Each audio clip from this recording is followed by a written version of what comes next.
नमस्कार दोस्तों, मैं राजकुमार मौर्य प्रखर इंडिया यूट्यूब मंच पे आपका स्वागत है। 7 जून को बकरा ईद का त्यौहार है। बकरा ईद के त्यौहार पर मुस्लिम समाज में परंपरा है कि बकरे की कुर्बानी दी जाती है। लेकिन बकरे की कुर्बानी को लेकर इस समय पूरे देश में अलग अलग स्थानों पर हंगामा चल रहा है कि बकरा जीव है, जीव की हत्या नहीं करनी चाहिए। मैं भी इसके पक्ष में हूं, लेकिन दोस्तों जो परंपरा चली आ रही है और जो रोज दिन प्रतिदिन कितने बकरे कटते हैं, क्या वह जीव हत्या नहीं होती है? वैसे तो दोस्तों मेरा पर्सनल जो मामला है, हम शुद्ध तौर पर शाकाहारी हैं, शुद्ध तौर पर हमारा पूरा परिवार शाकाहारी है। लेकिन बहुत सारे तर्क आपके सामने ऐसा रखेंगे, इस वीडियो के माध्यम से बहुत सारी सूचनाएं आपको देने जा रहे हैं। आप पूरी वीडियो को जरूर सुनिएगा। दोस्तों पहला नंबर मेरा तर्क जो है, बकरा केवल मुस्लिम समाज ही नहीं खाता। केवल हिंदू समाज की बड़ी आबादी, जैसे 100% में 90% लोग मांसाहारी और शाकाहारी दोनों हैं, जिनको आप सर्वाहारी बोल सकते हैं। केवल मुश्किल से 10% लोग होंगे जो केवल और केवल शुद्ध तौर पर शाकाहारी हैं। उस 10% में हम भी आते हैं, हमारा परिवार भी आता है, हमारे तमाम जानने वाले लोग खाते भी हैं, जानने वाले लोग नहीं भी खाते हैं। एक मैटर ये हो गया। दोस्तों बात रही बकरे की। दोस्तों हमारे देश की इकोनॉमी जो है कृषि पर निर्भर करती है, बताया जाता है। पढ़ते होंगे आप लोग, सुनते होंगे। लेकिन आप किसी भी गांव में चले जाइए जहां मुसलमान का घर ना हो, वहां चले जाइए, तो क्या बकरा और बकरी केवल मुसलमान ही पालते हैं? जो बाजार में बिकने के लिए रोक लगाई जा रही है, इसको पालता कौन है? गरीब तबका। गरीब तबके में किसी भी समाज को आप जोड़ सकते हैं। किसी समाज का मैं नाम नहीं लूंगा, आप लोग अध्ययन कर लीजिएगा। क्योंकि हमारे गांव में,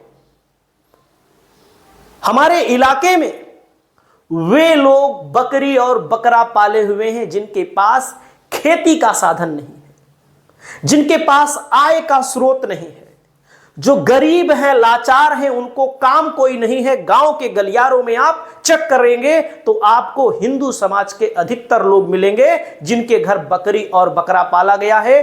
पहले के जमाने में जब हम छोटे थे, हमारे घर की आर्थिक स्थिति बुरी थी, तो हमारे घर में भी पाला जाता था और बेचा कब जाता था? जब बकरा ईद आती थी। हमारे सामने विजय गौड़ जी बैठे हुए हैं, फोटो नहीं दिखा पा रहे हैं आपको। इनके यहां भी पाला है। क्यों? खेत नहीं है, आर्थिक स्थिति अच्छी नहीं है, और हमारे गांव में भी बहुत सारे लोगों ने पाला है और केवल इसी अवसर का इंतजार करते हैं कि बकरा ईद आएगी और बकरा ईद के समय बकरों की कुर्बानी होती है तो ठीक ठाक पैसा मिल जाएगा, जिससे घर की स्थिति, शादी विवाह से संबंधित, दवाई से संबंधित, एक बचत से संबंधित साधन भी माना जाता है। अगर हम गलत कहें तो आप लोग बताइएगा। तो जो ये नैरेटिव फैलाया जा रहा है दोस्तों, जिसकी मैं वीडियो कुछ आपको दिखाने जा रहा हूं, आप पहले देखिएगा। सरकार ने क्या रोक दिया है कि बकरे की कुर्बानी ना हो, बकरा ना काटा जाए? सरकार ने कुछ एडवाइजरी जारी की है। भारतीय जनता पार्टी के लोग, हिंदू संगठन जो भी हैं, अधिकतर हिंदू खाते ही हैं, 10% को छोड़कर। केवल और केवल 10% लोग नहीं खाते हैं, अधिकतर लोग खाते हैं। भाई बंद करवाना है तो होली पर बंद करवा दीजिए, होली पर तो चालू रहता है दारू, मुर्गा, बकरा, बकरी सब। उस समय कोई नाम नहीं लेता, उस समय जीव हत्या को लेकर के कोई अभियान नहीं चलाया जाता। चलाइए दोस्तों। इसमें नुकसान असली किसका है? जिसको काटना है वो काटेगा, कोई रोक टोक नहीं पाएगा। केवल और केवल एक राजनीतिक स्टंट है, केवल और एक केवल धार्मिक भावना भड़काने का स्टंट है, बाकी कुछ है नहीं। जिसको काटना है वो खरीद चुका होगा, अभी भी तमाम लोग खरीदेंगे, जिसकी मैं वीडियो भी मैं दिखा रहा हूं कहां कहां से हंगामे आ रहे हैं। दोस्तों सरकार ने जो एडवाइजरी जारी की है, पहली एडवाइजरी है 12 12 एडवाइजरी में पहली एडवाइजरी है दोस्तों, कुर्बानी सार्वजनिक स्थलों पर ना करें। बिल्कुल सही बात है, सार्वजनिक स्थल का मतलब है खुले में ना करें। इसके लिए पहले से जगह तय करें, स्लाटर हाउस या अपने घर का आंगन चुनें। इसमें बताया गया स्लाटर हाउस चुन लें या अपना घर चुन लें। उसके बाद कुर्बानी के दौरान साफ सफाई का खास ध्यान रखें, सरकार की एडवाइजरी है। जानवरों का खून नालियों में ना बहाएं, उसे मिट्टी में दबा दें। बिल्कुल सही है। कुर्बानी के बाद बचा हुआ अपशिष्ट सड़क या गली में ना फेंकें, इसे कूड़ेदान में ही डाल दें। कुर्बानी के समय दूसरों की धार्मिक भावनाओं का सम्मान करें। जाहिर सी बात है, किसी भी धर्म की भावनाएं होती हैं, और किसी का अपमान ना करें। मांस को खुले में ना ले जाएं, ठीक से पैक करके जरूरतमंदों को दें। बहुत सारे लोगों के पास नहीं व्यवस्था हो पाती है, वे लोग नहीं बकरा खरीद पाते हैं, तो कुछ लोग दान भी करते हैं। कुर्बानी के मांस 1/3 हिस्सा गरीबों और जरूरतमंदों को देना धार्मिक स्वरूप के लिए जरूरी है। बकरीद की नमाज के दौरान देश की तरक्की और सैनिकों की सलामती के लिए दुआ करें। सोशल मीडिया पर कुर्बानी की तस्वीर या वीडियो शेयर ना करें, इससे दूसरों की भावनाएं आहत हो सकती हैं। इन सब चीज़ों को मानना चाहिए। लेकिन हो क्या रहा है, मैं आपको भी दिखा रहा हूं। शांति और भाईचारे का संदेश दें, किसी भी तरह के उकसावे से बचें। जानवरों की खरीद बिक्री और कुर्बानी की प्रक्रिया कानून के दायरे में होनी चाहिए। प्रशासन और नगर निगम के निर्देशों का पालन करें। उसके बाद दोस्तों, यहाँ पर भारतीय जनता पार्टी, हिंदूवादी कुछ संगठन हैं, कुछ चंद लोग हैं जो कह रहे हैं वर्चुअल ईद मनाने की मांग कर रहे हैं। उनका त्यौहार है, चाहे वर्चुअल मनाए चाहे जैसे मनाए, आपसे क्या मतलब है दोस्तों।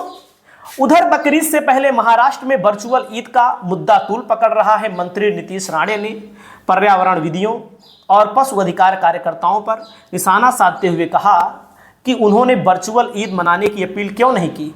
उन्होंने आरोप लगाया कि सिर्फ होली और दिवाली जैसे हिंदू त्योहारों को ही निशाना बनाकर चुनिंदा रवैया अपनाया जाता है।